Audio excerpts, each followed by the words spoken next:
नमस्कार, जय जोहार। छत्तीसगढ़ न्यूज में आपका बहुत बहुत स्वागत है। चलिए देखते हैं आज की 15 फटाफट बड़ी खबरों को।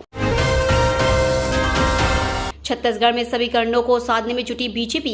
इस साल जिन 5 राज्यों में विधानसभा चुनाव होना है उनमें से एक छत्तीसगढ़ है। इसके अलावा राजस्थान, मध्य प्रदेश, तेलंगाना और मिजोरम में भी इसी साल चुनाव होना है।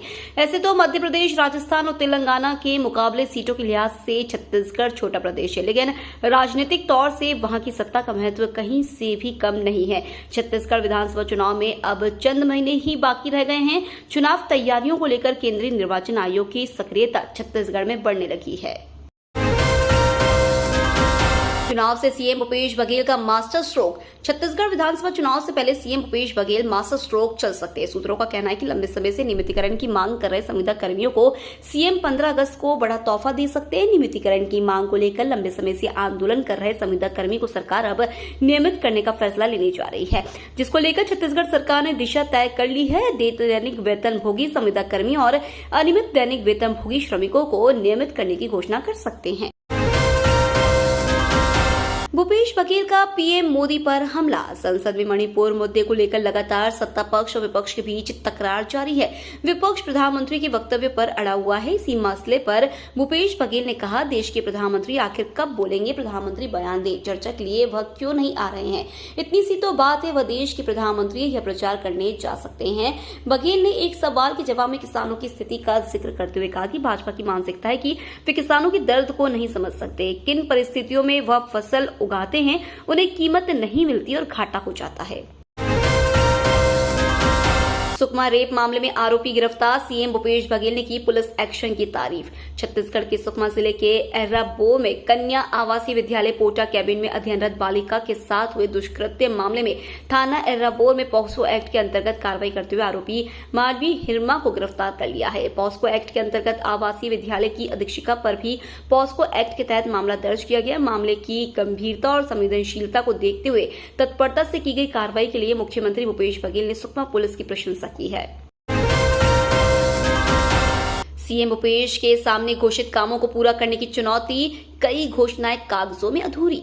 इसी साल नवंबर में विधानसभा का चुनाव होना है। उसके पहले घोषित व स्वीकृत कामों को पूरा करने के साथ ही नए कामों की स्वीकृति व चुनाव के पहले उसकी पूर्णता भी प्रशासन के लिए बड़ी चुनौती साबित हो रही है। विशेषकर मुख्यमंत्री के भेंट मुलाकात कार्यक्रम के दौरान की गई कई घोषणाएं 8 माह बाद भी अधूरी ही है। प्रशासन के समक्ष सबसे बड़ी चुनौती मुख्यमंत्री भूपेश बघेल द्वारा भेंट मुलाकात के दौरान की गई घोषणाओं पर अमल की है। सभी आत्मानंद अंग्रेजी माध्यम विद्यालय शुरू कराया जा चुका। देश में लागू होगा 12वीं के साथ आईटीआई प्रशिक्षण का छत्तीसगढ़ मॉडल। मुख्यमंत्री भूपेश बघेल की पहल पर छत्तीसगढ़ के स्कूलों में हायर सेकेंडरी के साथ छात्रों को आईटीआई प्रमाण पत्र प्रदान करने के लागू किए गए संयुक्त पाठ्यक्रम की तर्ज पर अब केंद्र सरकार पूरे देश में स्कूल एजुकेशन के साथ वोकेशनल ट्रेनिंग का इंटीग्रेटेड कार्यक्रम लागू करना चाहती है। इसके लिए कौशल विकास और उद्यमशीलता मंत्रालय के अंतर्गत प्रशिक्षण महानिदेशालय भारत सरकार द्वारा एक समिति गठित की गई है। यह समिति स्कूल शिक्षा के साथ व्यावसायिक प्रशिक्षण के एकीकरण के लिए दिशा निर्देश तैयार करेगी।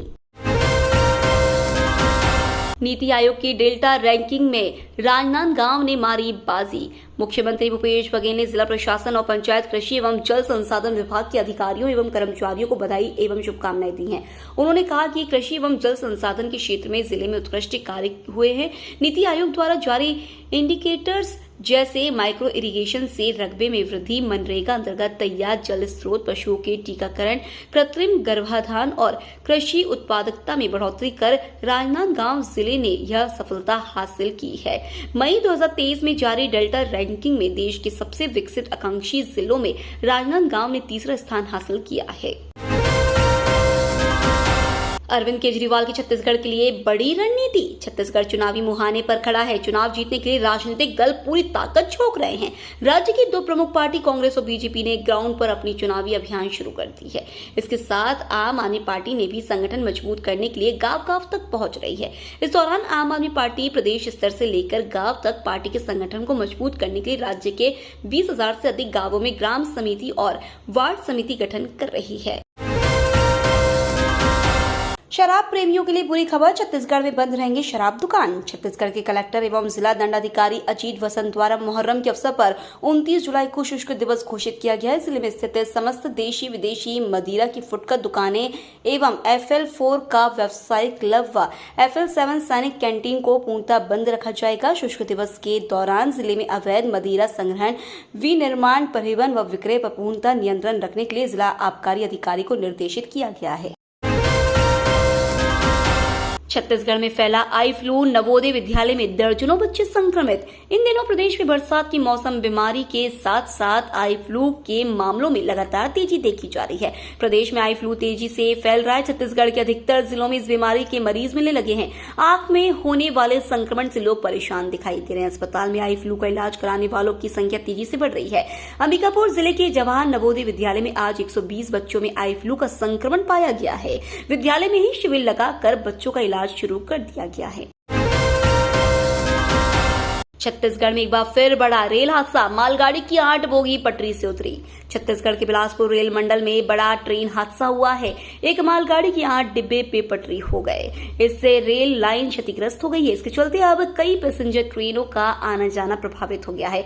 रेलवे की टीम हादसे वाली जगह पहुंची है। यह हादसा जांजगीर चांपा जिले के अकलतरा और नेला रेलवे स्टेशन के बीच हुआ है। इस रेल लाइन से रोजाना बड़ी संख्या में पैसेंजर ट्रेन और कोयले से भरी मालगाड़ियों का आना जाना लगा रहता है।